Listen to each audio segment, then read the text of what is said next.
This year, Grand Adventure is bringing you north, way north.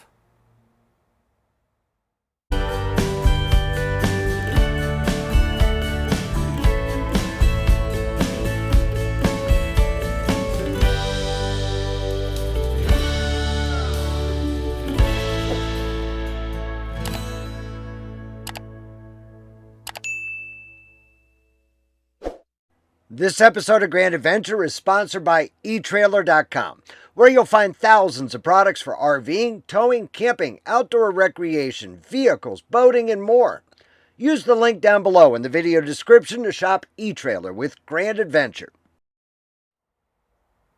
Here at Grand Adventure, we have a huge 2025 RV travel season planned ahead, and it's beginning only 10 days from tonight.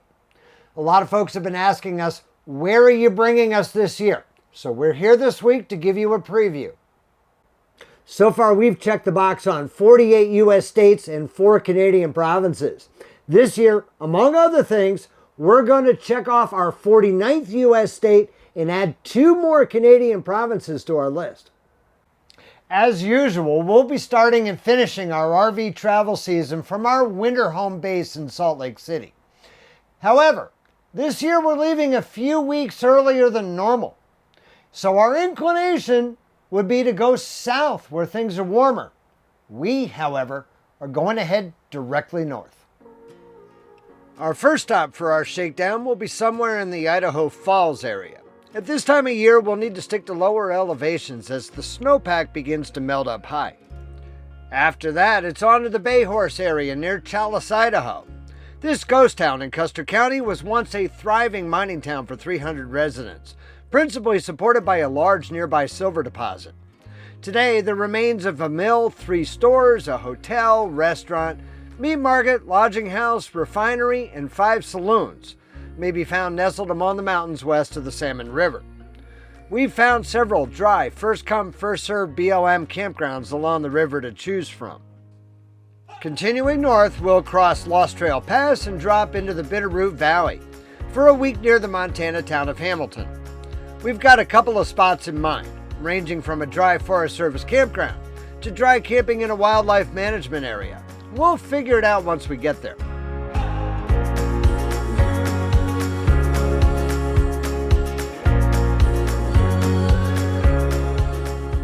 And we'll just keep plugging north. If we haven't connected with them by this point, we'll be joined by friends for a week near Sealy Lake, Montana, in the spacious sites at Lost Moose Meadows Campground. Ed and Ann of the YouTube channel Eddie at Large, and our friends Dale and Pat, who have been wintering in Texas, will be traveling with us for much of the summer.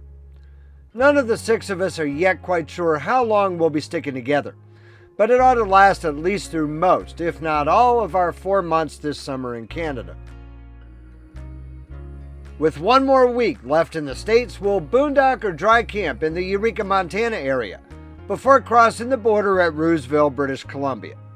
But we won't have to go far, for our first Canadian stop will take place shortly thereafter in the scenic ski town of Fernie, nestled in BC's beautiful Elk River Valley.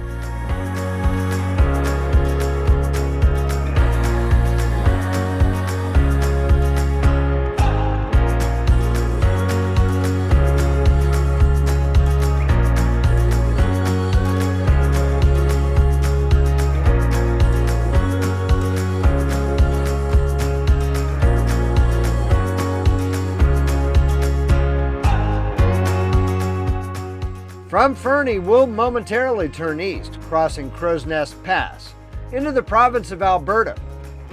We'll turn south, back towards the U.S. border, to spend a week in our first Canadian National Park this year, Waterton Lakes.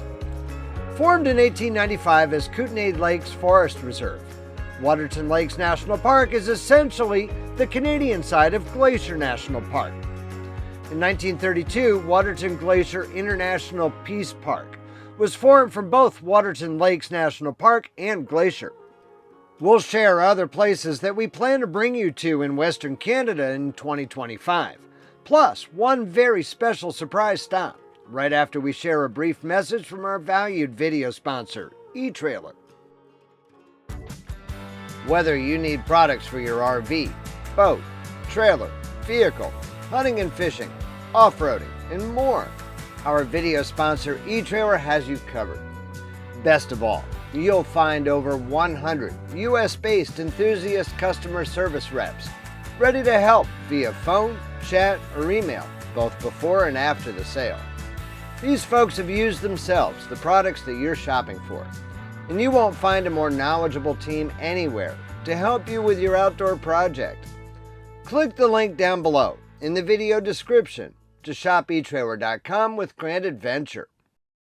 Waterton Lakes will actually be the first of 4 straight Canadian national parks we'll be visiting in a row. When we leave Waterton Lakes, we'll be resuming our northward march straight to the tourist destination of Banff National Park. A highly sought-after destination, we'll spend a week RV camping right in the national park, immediately adjacent to the town of Banff. Banff National Park was Canada's first national park, established in 1885 as Rocky Mountains Park. It encompasses more than 2,500 square miles of intensely mountainous terrain, with many glaciers and ice fields, dense coniferous forest, and stunning alpine landscapes. The resort town of Banff is one of Canada's most popular tourist destinations, known for its mountainous surroundings and hot springs, and a destination for outdoor sports, including hiking, biking, climbing, and skiing at several area resorts. We'll leave Banff National Park only to move over to Yoho National Park, where we'll also be staying in a national park campsite. Yoho is home to numerous rivers and lakes nestled among the Rocky Mountain landscape, including the appropriately named Emerald Lake.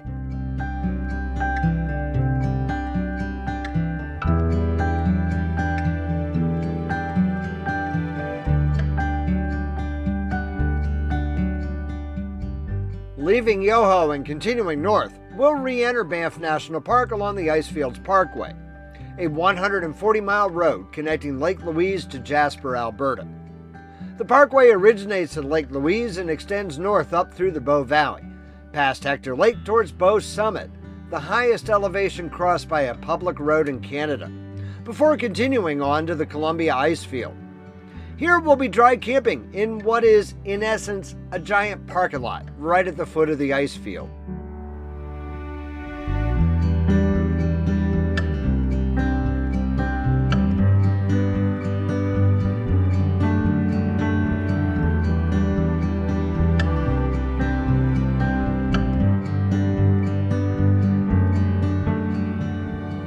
After cresting Sunwapta Pass, we'll drop down to the Jasper town site at Jasper National Park.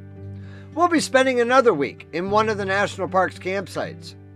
Although Jasper National Park is well known for its stunning scenic beauty, we're not quite sure what to expect following 2024's massive wildfires. I guess we'll see.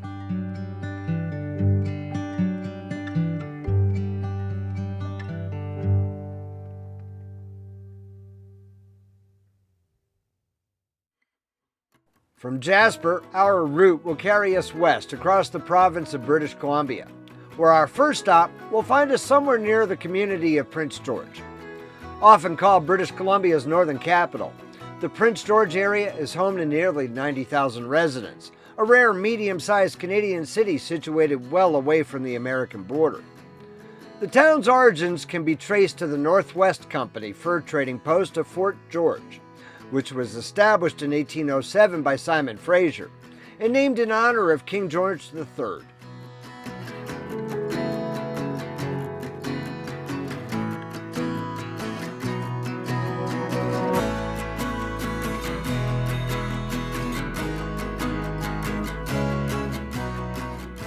Leaving Prince George and continuing west, we'll arrive for a week in Smithers along the Bulkley River. Once home to both lumber mills and mining, Smithers has adopted an alpine theme and is now known for its outdoor recreation, including world-class skiing and fishing, in particular for steelhead.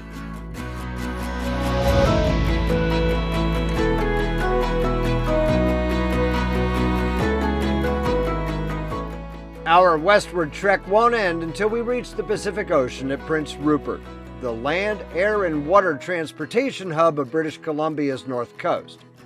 It was named after Prince Rupert of the Rhine, the first governor of the Hudson's Bay Company. U.S. troops finally completed a road between Prince Rupert and the rest of Canada during World War II to help move thousands of Allied troops to the Aleutian Islands and the Pacific. Although the post-war industries of forestry and halibut fishing have waned, an important commercial shipping port is now developing in Prince Rupert.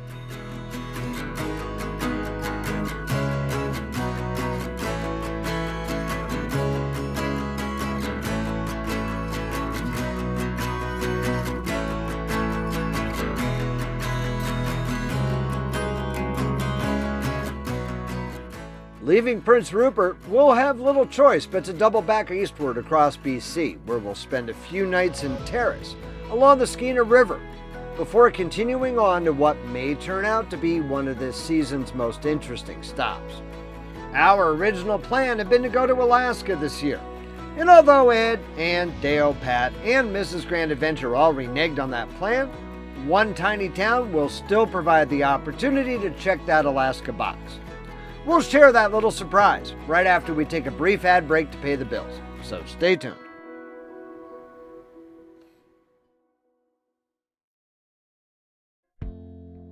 Near the southern tip of the Alaska Panhandle, the tiny municipality of Hyder, population 47, is accessible by road only from Stewart, British Columbia. It's popular with campers who wish to visit Alaska without driving the length of the Alaska Highway. The southernmost community in the state that can be reached by car, Hyder has no direct access to any other Alaskan road. We'll spend 4 nights exploring Hyder, its abundant wildlife, and the massive nearby Salmon Glacier.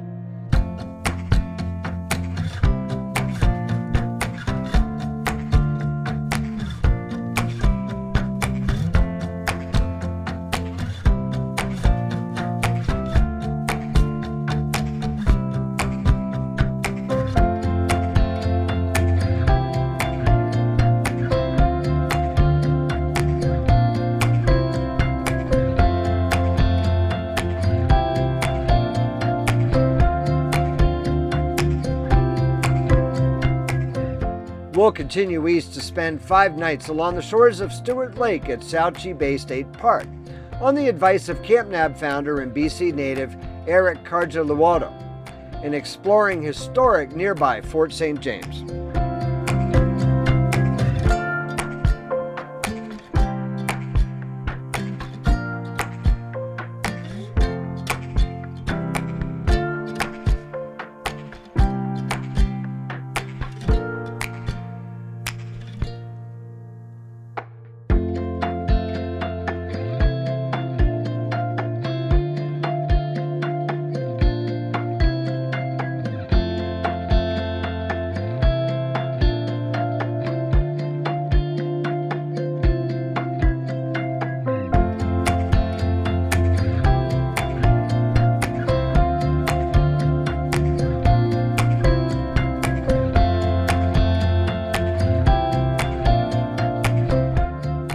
We'll even go so far to approach the Alberta border at Mount Robson Provincial Park, home to the highest peak in the Canadian Rockies and the most prominent mountain in North America's entire Rocky Mountain range.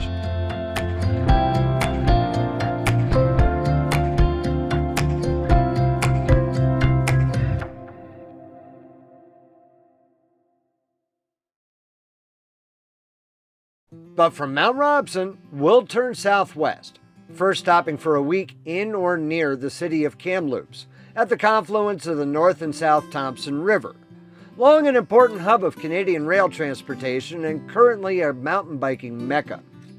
The landscape will change dramatically for us, as this part of BC is semi-arid, thanks to rain shadowing from the coast mountains.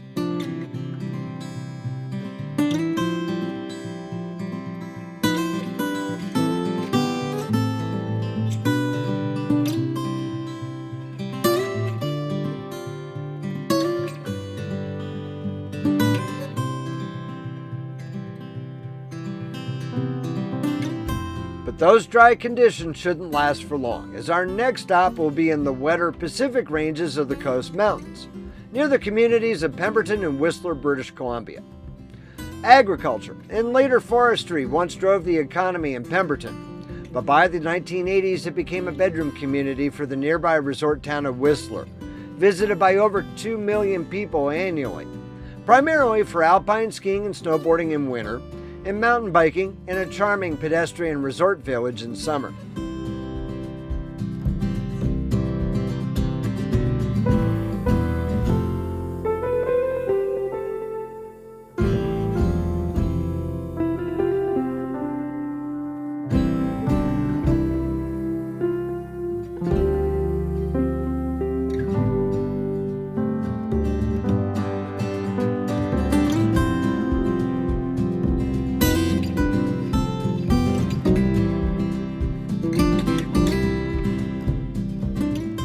From Whistler, visiting the city of Vancouver is an obvious next stop. The later we get in our 2025 travel season, the more unsure we become of our planned routes and stops. Our route is largely just sketched out at this point, and while our early season is fairly solid, with reservations made out of necessity in Canadian national parks, things get more and more fuzzy as we extend our timeline. One might expect us to return to the US after Vancouver, but we have a bit more of Western Canada we want to see this trip. So crazy as this sounds, we're planning to turn back east once again and head for the Okanagan Valley in the city of Kelowna in BC's southern interior. Kelowna produces internationally recognized wines, and vineyards are common around and south of the city along Okanagan Lake, where the climate is ideal for the many wineries found there.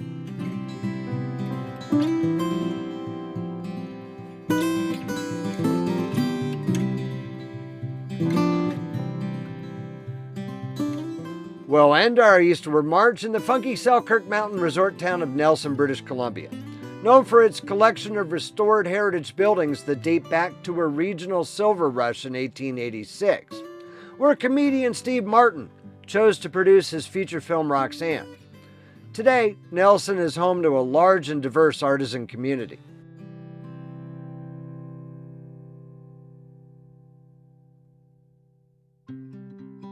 After a full 4 months exploring Western Canada and a tiny sliver of Alaska, we plan to finally cross back into the States at Danville, Washington.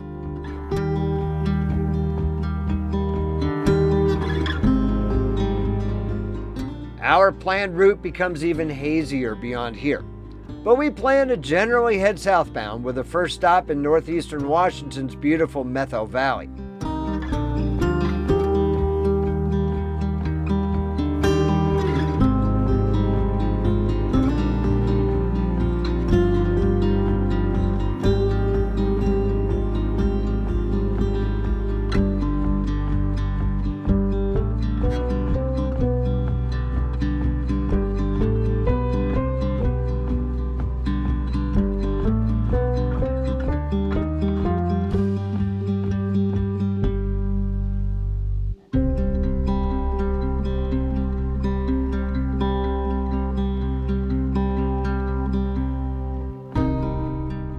Thereafter, we'll likely spend some time in the eastern Oregon cowboy town of Pendleton.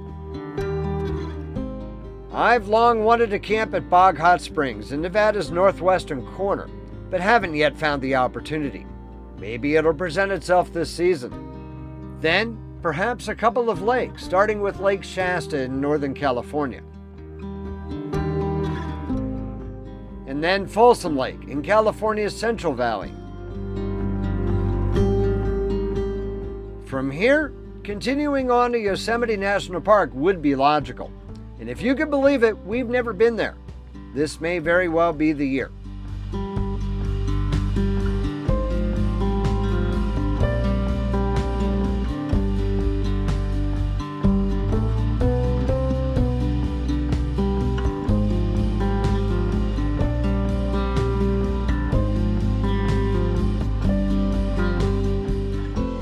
Perhaps, too, we'll be exploring the rugged beauty of Big Sur.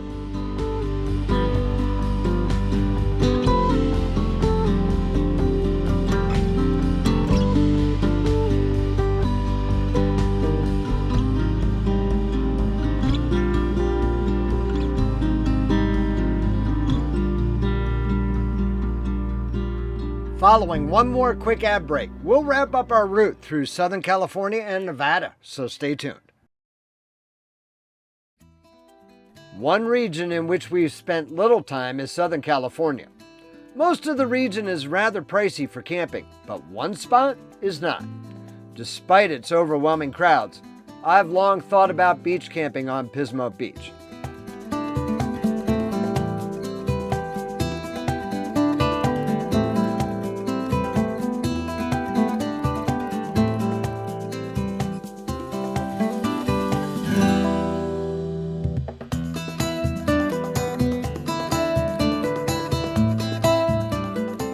And if we're at Pismo Beach, we might as well visit the faux Danish community of Solvang, California, just a little ways down the road.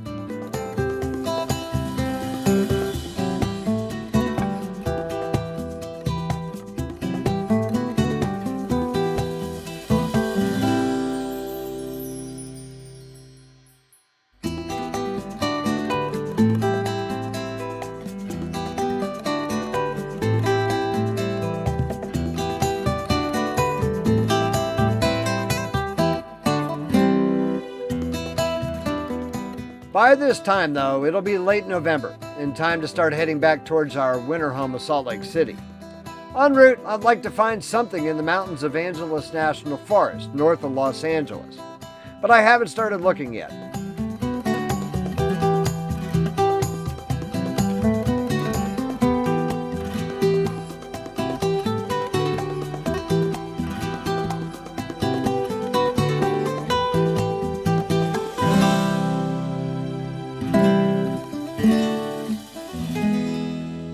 Thereafter, we'll stage for a week somewhere in southern Nevada to prepare for our final northward push back to Salt Lake.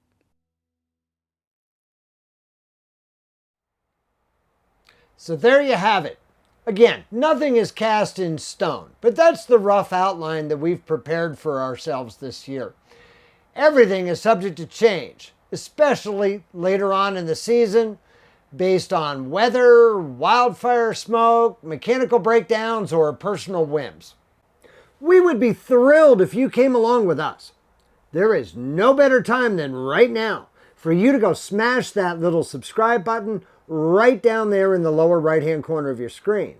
And ring that notification bell to be sure that you never miss a grand adventure, which we premiere right here every Wednesday evening. We'd also be honored if you share the channel with your friends, family, and on social media. If you enjoyed this preview of our 2025 travel season, please be sure to give us a big thumbs up down below. And while you're down below, that's where you'll find the comment section where we'd love to hear from you every week. So until next Wednesday, please remember life is nothing but a grand adventure. We'll see you then.